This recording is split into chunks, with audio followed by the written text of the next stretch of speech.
I was driving on a deserted road at night when I saw a gas station in the distance. I was thirsty for gas, so I decided to stop.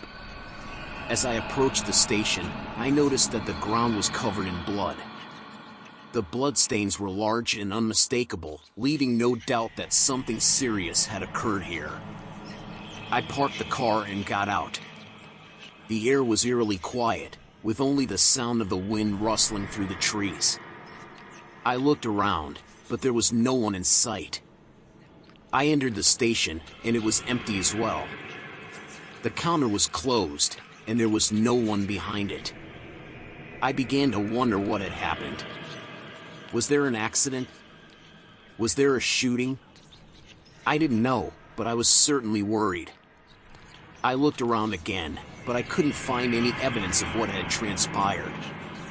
I was about to leave the station when I heard a sound. It was a faint sound, but it was clearly coming from behind me.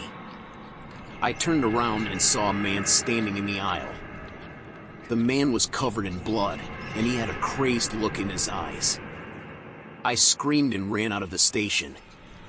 I ran to my car, got in, and quickly drove away from the station. I was driving fast and didn't look back. I was extremely frightened, and I didn't know what to do. After a few minutes, I reached a main road. I stopped and looked around, but there was no one in sight. I took a deep breath and started driving again. I was still scared, but I felt relieved because I wasn't there anymore. I never knew what happened at that station, but I never forgot the fear I felt that day.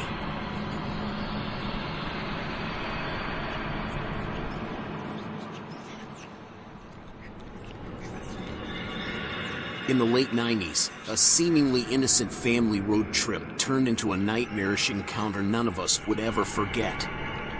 Every year, my family would embark on a journey from our small town to the serene shores of Florida.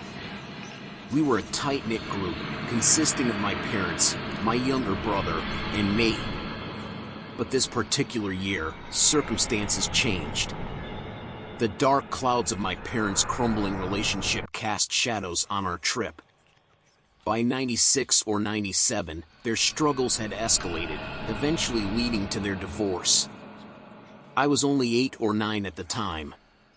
To counterbalance the looming tension, my aunt and her 2 kids joined us. A boy and a girl, close in age to my brother and me, completed our ensemble. Our destination was St. Pete Beach, a paradise where my grandparents escaped the harsh northern winters. The plan was to embark on an 18-hour night drive from our Indiana hometown to the Sunshine State. Packed into my mom's Tahoe, we were armed with the latest entertainment technology of the time, a DVD player loaded with a plethora of movies to keep us occupied during the long journey. With only 3 seats in the back, one of us had to take turns in the trunk area, which was a less than ideal situation. My cousin and I opted for the seats, while the 2 boys squabbled over the confined space. As the sun set, darkness engulfed our surroundings, yet it mattered little as we dozed off or lost ourselves in the movies. Our mothers chatted in the front seat, blissfully unaware of the horrors lurking around the corner. Around 1 a.m., we found ourselves at a desolate gas station in southern Tennessee. Our youth prompted us to exit the vehicle whenever it stopped, even if we were half asleep. My aunt and her kids went to the bathroom first, leaving my brother and me waiting for our turn. As I stepped outside to stretch, I finally took notice of the eerie atmosphere. A cluster of small houses behind the gas station caught my attention. Dim lights illuminated their interiors, revealing silhouettes of people moving about. Dismissing the scene as insignificant, I glanced inside the gas station store. A man was vehemently arguing with the attendant, a gun waving menacingly in his hand. Swiftly returning to the bathroom without alerting the gunman to my presence, I informed my mother of the unfolding nightmare. Panic set in as my mom devised a plan. She instructed us to wait in the bathroom until the situation outside was safe. The bathroom door was propped slightly open to prevent us from getting locked out. Peering out, my mom assessed the situation. She gave the signal, and my brother and I dashed to the car, entering through the still open trunk. Once my mom joined us, she slammed the doors shut and locked them. Her urgency was palpable as she started the engine, the roar of the car masking the tense silence outside. Suddenly, two loud bangs pierced the night air, and we sped away. Police cars whizzed past us in the direction of the gas station, confirming our fears. Our hearts raced as we recounted the experience to my aunt and cousins. The sound they had heard, doors slamming or cars backfiring, had turned out to be gunshots, something we were entirely unprepared for in our small-town bubble. Throughout the rest of the night, we drove with unease, our nerves on edge. The relief of reaching Florida the following day was immeasurable. I attempted to find news reports of the incident but came up empty-handed, naively believing the world should know what I knew. Years later, I finally shared this spine-chilling tale with a friend, unearthing memories long buried.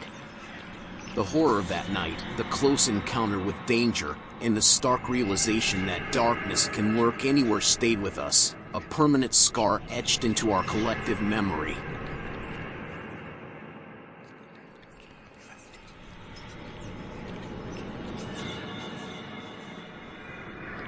It was midnight when a peculiar individual entered the gas station. The fluorescent lights flickered overhead, casting an eerie glow on the surroundings. The lone attendant, Mark, stood behind the counter, his tired eyes reflecting the weariness of the late hour. Little did he know that this night would take an unexpected turn. The stranger who entered the station was an enigma. He wore a long coat that seemed out of place in the warm weather. His hat was pulled down low, casting his features in shadow. As he approached the counter, Mark noticed that his eyes held a strange intensity, as if he was harboring a secret. "Evening," Mark greeted, trying to mask his unease. "How can I help you?" The stranger remained silent, his eyes fixed on Mark. A chill ran down Mark's spine, and he cleared his throat nervously. "Sir, are you looking for something specific?" Mark asked, attempting to break the uncomfortable silence. Without warning, the stranger lunged across the counter, his movements startlingly swift. Before Mark could react, the stranger's hand wrapped around his wrist, gripping it with surprising strength. Panic surged through Mark's veins as he tried to pull away, but the stranger's grip was unyielding. "Tell me where it is," the stranger hissed through clenched teeth, his eyes now ablaze with a mixture of desperation and rage. Mark's heart pounded in his chest, and his mind raced to comprehend the situation. I don't know what you're talking about," he stammered. The stranger's grip tightened, his fingers digging into Mark's flesh. "Don't lie to me." Fear surged within Mark, but he refused to surrender to it. Summoning every ounce of courage, he managed to wrench his hand free from the stranger's grasp. Without hesitation, he hit the panic button under the counter, setting off a loud alarm that echoed through the station. The shrill sound seemed to startle the stranger, causing him to step back momentarily. Mark took the opportunity to grab a heavy flashlight from beneath the counter, clutching it tightly in his trembling hand. "Stay back," Mark warned, brandishing the flashlight like a makeshift weapon. The stranger's eyes narrowed, and for a brief moment, doubt flickered across his face. Then, with an air of resignation, he turned and dashed out of the station, disappearing into the night. The sound of approaching sirens broke the tense silence. The local authorities arrived soon after, taking Mark's statement and searching the area for any sign of the mysterious attacker. As the adrenaline rush began to ebb, Mark found himself replaying the events in his mind, struggling to make sense of the encounter. In the days that followed, news of the incident spread through the small town. Mark became the talk of the gas station, recounting the bizarre encounter to curious customers. The stranger's motives remained a mystery, but Mark couldn't shake the feeling that he had stumbled upon something much larger than himself. The incident left Mark with a newfound appreciation for the unpredictability of life. It was a stark reminder that even in the quietest of places, danger could lurk just around the corner, carried by someone as enigmatic as the stranger who had briefly disrupted his otherwise mundane night.